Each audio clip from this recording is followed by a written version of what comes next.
जय श्री गणेश। नमस्कार, मैं आचार्य संजय द्विवेदी। मेरे समस्त प्रबुद्ध दर्शकों का मेरे चैनल पर हार्दिक स्वागत है।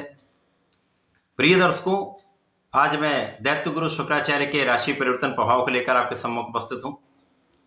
दैत्य गुरु 7 नवंबर को अपनी राशि का परिवर्तन कर चुके हैं तथा वर्तमान समय में गुरुदेव बृहस्पति की मूल त्रिकोण राशि धनु राशि में प्रवेश कर चुके हैं।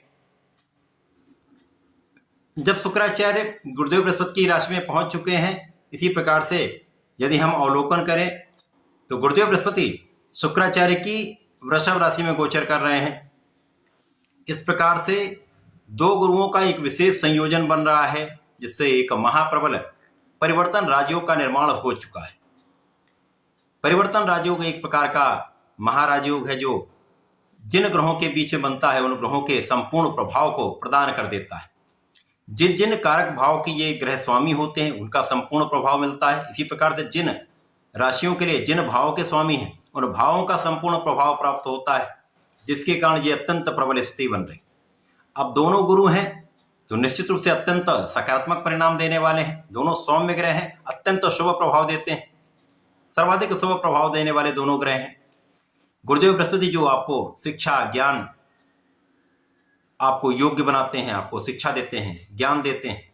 इसी प्रकार से समस्त मांगलिक कार्यों के कारक गुरुदेव बृहस्पति हैं।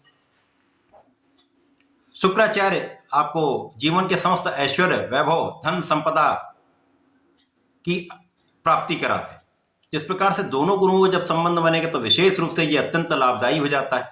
जब आपके पास ज्ञान भी होगा, ऐश्वर्य, वैभव, धन संपदा भी होगी, इनका संपूर्ण प्रभाव समस्त राशि के जातकों को मिलने वाला है। परंतु ये अलग अलग राशियों के लिए अलग अलग भाव में बनेगा, उसी के अनुसार ही परिणाम की प्राप्ति होगी।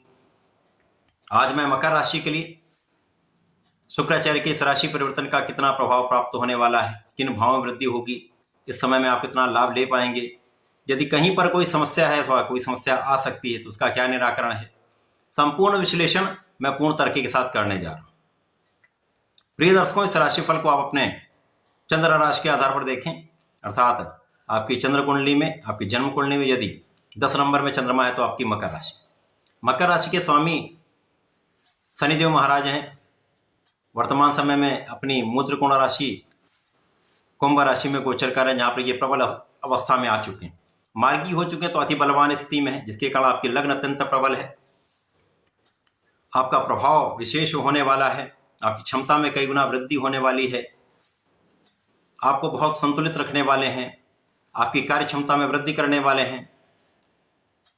केवल यहां पर आपको अपने आलस्य से तथा काम को टालने की प्रवृत्ति से बचना चाहिए। अब यहां पर शुक्राचार्य शनिदेव के अति मित्र के भाव में होते हैं। अति मित्र के भाव में होते हुए इनका गोचर आपके 12वें भाव में प्रारंभ हो चुका है। 12वां भाव चूंकि एक त्रिक भाव है, व्यय का भाव है, जहां पर समस्त ग्रहों का प्रभाव निर्बल होता है। यद्यपि यहां पर शुक्राचार्य कुछ निर्बल होंगे, परंतु यहां पर इनको कार्यकत्व प्राप्त है। तो यहां पर व्यय बढ़ने के साथ साथ आपका ऐश्वर्य वैभव भी बढ़ेगा, धन संपदा में भी वृद्धि होगी, कुछ विशेष लाभ भी प्राप्त होंगे, जीवन साथी के साथ सामंजस्य में वृद्धि होगी तथा आपसी प्रेम बढ़ेगा। शुक्राचार्य आपके द्वादश भाव में है। मकर राशि के लिए आपके पंचम के स्वामी हैं तथा आपके कार्य क्षेत्र के स्वामी। यहां पर कुछ निर्बलता अवश्य आ सकती है, क्योंकि पंचम भाव ज्ञान का है, शिक्षा का है, संतान का तथा प्रेम का है। शुक्राचार्य 12वें भाव में, तो इस भाव की निर्बलता प्राप्त होगी। तो जो विद्यार्थीगण हैं उनके लिए एक अच्छा समय नहीं है, जब आपको संपूर्ण रूप से ध्यान पढ़ाई में लगाना है। पढ़ाई से मन यहाँ पर हटता है, अतः पूर्ण आत्मबल के साथ, पूरे कॉन्फिडेंस के साथ अपने पढ़ाई में लगे रहिए। मन को भटकने से बचाने के लिए सूर्यदेव की उपासना करिए तथा जो टीनेजर्स हैं उनके लिए विशेष रूप से ये समय अलार्मिंग है। यहाँ पर अब किसी भी प्रेम संबंध के कारण समस्या आ सकती है, अतः इन प्रेम संबंधों से दूर ही रहें, वही आपके लिए अच्छा है, क्योंकि ये आपके पढ़ाई से भी आपको विरत करेगा, समस्याओं में भी डालेगा, कानूनी समस्याएं भी यहाँ पर हो सकती हैं, अतः इससे दूर रहना ही चाहिए। संतान के स्वास्थ्य में कुछ समस्या हो सकती है, छोटी मोटी समस्याएं होंगी, मौसम के रोग हो सकते हैं, अतः यहाँ पर आपको ध्यान देना चाहिए। परंतु यहाँ पर जो लोग नौकरी के लिए प्रयासरत हैं, विदेश जाकर नौकरी करना चाहते हैं, व्यापार करना चाहते हैं, विदेश से जुड़कर कोई कार्य करना चाहते हैं, तो यहाँ पर अवसर आपको प्राप्त हो सकता है, नई नौकरी की प्राप्ति हो सकती है, नौकरी में आप अच्छा करने वाले हैं। जो लोग विदेश से संबंधित होकर कार्य कर रहे हैं, विदेश से संबंधित होकर व्यापार कर रहे हैं, उनके लिए कोई बहुत बड़ी समस्या का योग नहीं है, आपको लाभ अवश्य मिलेगा। परंतु अन्य लोगों को अपने कार्यक्षेत्र में बहुत संयमित होकर, संतुलित होकर, कोऑर्डिनेशन के साथ अपने कार्यक्षेत्र में लगे रहना है। विशेष रूप से व्यापारी बंधु बड़े इन्वेस्टमेंट से बचें। जो भी धन लगाएं बहुत विचार करके लगाएं तथा इस समय में सोच विचार कर किया गया निर्णय आपके लिए सकारात्मक रहेगा। जल्दीबाजी में किए गए निर्णय सदा ही समस्या उत्पन्न करते हैं। इस समय में कार्यक्षेत्र में उतार चढ़ाव की स्थिति हो सकती है, चाहे वो आपका प्रोफेशन हो, चाहे वो आपकी नौकरी का भाव हो अथवा व्यापार हो। यहाँ पर धैर्य रखने की आवश्यकता निश्चित रूप से होगी। धैर्य बनाए रखें, संयम के साथ, अपनी निष्ठा के साथ अपने कार्य में लगे रहें।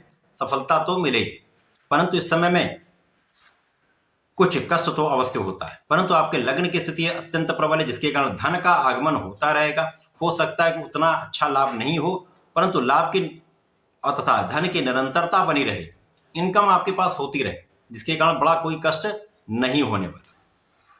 परिवार का संपूर्ण सहयोग मिलेगा। पारिवारिक भाव की वृद्धि से तथा परिवार के सहयोग से आपका कार्य अत्यंत विशेष रहने वाला है। इसी प्रकार से वाणी को संयमित रखें, सोच विचार कर बोलेंगे तो कहीं पर कोई बड़ी समस्या नहीं आने वाली। शुक्राचार्य आपके 12वें भाव में है। यहां पर इनकी दृष्टि का प्रभाव आपके ऋण को बढ़ा सकता है, तो बिना कारण किसी भी ऋण को लेने से बचें। प्रयास ये करें कम से कम व्यय करें, अकारण किसी भी व्यय करने से बचें।